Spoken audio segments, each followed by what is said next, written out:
হাতে যদি সময়টা একেবারেই কম থাকে আর যদি মিষ্টি দই খেতে মন চায়, এইভাবে একবার 10 মিনিটে জলের ভাবে মিষ্টি দই বানিয়ে দেখতে পারেন। বানানো যেমন সহজ, খেতেও ভীষণ ভালো হয়। এবার একটা কড়াই নিতে হবে, কড়াইয়ের মধ্যে দিতে হবে চা চামচের 1 চামচের মতন ঘি, এতে ফ্লেভারটা খুবই ভালো আসবে। আর আমি দিয়ে দিলাম 1 চামচ চিনি।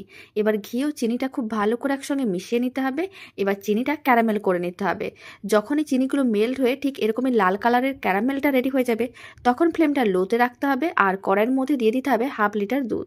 এখানে আমি প্যাকেট দুধ নিয়েছি, পুরো দুধটাই দিয়ে দিচ্ছি। 1/2 লিটার মানে 500 ml দুধ আছে, 1 প্যাকেট দুধ আমি দিয়ে দিলাম।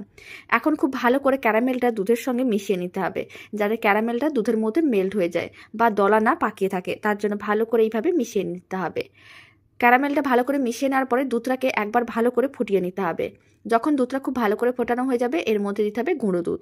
এখানে আমি 50 গ্রামের মতন গুঁড়ো দুধ দিয়ে দিলাম। প্রায় 4 চামচের মতন গুঁড়ো দুধ দিলাম। লো ফ্লেমে গুঁড়ো দুধটাকে খুব ভালো করে একসঙ্গে মিশিয়ে নিতে হবে। আর যখন গুঁড়ো দুধটা খুব ভালো করে মেশানো হয়ে যাবে, তখন এর মধ্যে দিতে হবে স্বাদ অনুযায়ী চিনি। চিনির পরিমাণটা আপনারা চাইলে কম বা বেশি করতে পারেন। প্রথমে আমি মিশ্রণটাকে 4-5 মিনিট ভালো করে ফুটিয়ে নিয়েছিলাম, এখন আমি চিনি দিচ্ছি। চিনি আমি 3 চামচের মতন দিয়েছি। আপনারা যদি অনেক বেশি মিষ্টি পছন্দ করেন, তাহলে বেশি পরিমাণ চিনি দিতে পারেন। কম মিষ্টি পছন্দ হলে কম করে চিনি দেবেন। খুব ভালো করে মিশিয়ে নিতে হবে। এবার দুধটাকে আরও 2-3 মিনিট ভালো করে ফুটিয়ে নিতে হবে। যখনই দুধটা খুব ভালো করে ফুটে উঠবে, এর মধ্যে 2টো এলাচ ভেঙে দিয়ে দিতে হবে, এতে ফ্লেভারটা খুবই ভালো আসবে। খুব ভালো করে মিশিয়ে এখন 2-3 মিনিট দুধটাকে ফুটিয়ে নেওয়ার পরে আমি আপনাদের দেখাচ্ছি। প্রায় 2 মিনিট দুধটাকে ভালো করে ফুটিয়ে নিয়েছিলাম। এর থেকে আর বেশি ঘন করার দরকার নেই, দুধটা কিন্তু একটু ঘন হয়ে গেছে।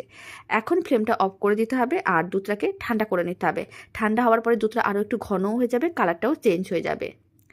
প্রায় 10 মিনিট পরে দেখাচ্ছি, দুধটা কিন্তু অনেকটাই ঠান্ডা হয়ে গেছে, হালকা গরম আছে। এই অবস্থায় দুধটাকে আরেকবার ভালো করে এইভাবে মিশিয়ে নিতে হবে, যাতে কোনো রকমের সর না থাকে। তারপরে এর মধ্যে দিতে হবে 2 চামচের মতন মিষ্টি দই। এখানে আমি 50 গ্রামের মতনই মিষ্টি দই দিলাম। এখন মিষ্টি দইটাও খুব ভালো করে একসঙ্গে মিশিয়ে নিতে হবে। খুব ভালো করে মিষ্টি দই মেশানো হয়ে গেছে। আর মিষ্টি দই বানানোর জন্য, মিষ্টি দই দিয়ে যদি দই বানানো হয়, দইটা কিন্তু অনেক সুন্দরভাবে রেডি হয়। এবার আমি টিফিন বক্সের মধ্যে পুরো মিশ্রণটাই নিয়ে নিলাম। তারপর টিফিন বক্সের ঢাকনাটা এইভাবে বন্ধ করে দিতে হবে। যেহেতু আমি জলের ভাবে রান্না করব, তার জন্য একটা কড়াইতে বেশ কিছুটা পরিমাণ জল নিয়েছিলাম। জলটাকে ভালো করে গরম করে নিতে হবে। তারপর একটা স্ট্যান্ড রেখে দিতে হবে, ফ্লেমটা লোতে করে দিতে হবে। আর টিফিন বক্সটাকে স্ট্যান্ডের উপরে রেখে দিতে হবে। তারপরে কড়াইয়ের ঢাকনাটা বন্ধ করে দিতে হবে। আর এইভাবে লো ফ্লেমে 10 মিনিট রান্না করে নিতে হবে। 10 মিনিট হয়ে গেছে।